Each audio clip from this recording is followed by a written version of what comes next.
Mankind has been printing in some way, shape, or form for thousands of years.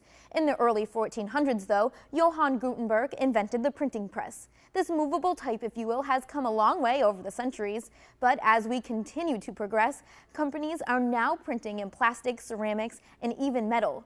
GE and Castlehane is using 3D printers to shape the future. They gave us an inside look. This is more than likely what you envision when you hear the word printer. So when you first set eyes on this, it probably looks like anything but. It's just like a printer we have on our computers. It says instead of sending it to this paper printer, I send it to my 3D printer, and it prints it overnight, and the next morning he's got these parts in his hand testing them out. How does it all work?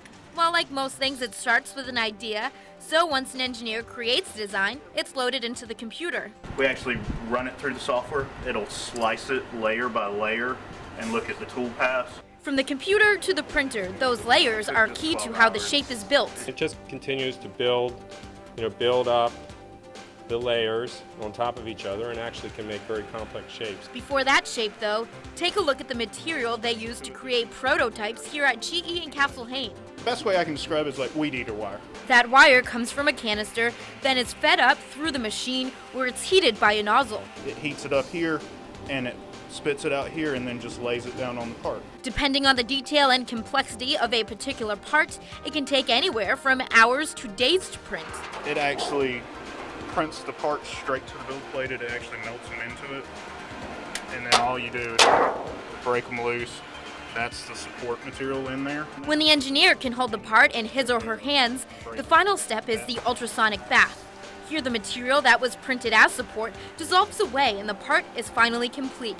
But we wanted to know, how costly can this get? It's not cheap, but the amount of time and money it would take to print this or to get it made out of real material is weeks and thousands of dollars. Efficient, but still just as effective.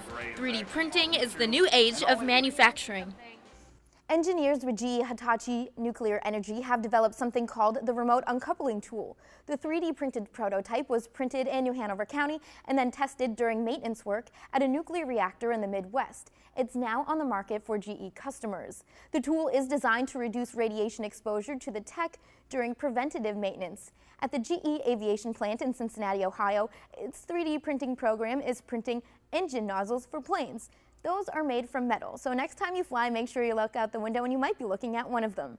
But in the meantime, if you can spare an extra $2,000, we found some wholesale stores around town that offer them for sale. In the studio, Sarah Murphy, WWAY News Channel 3.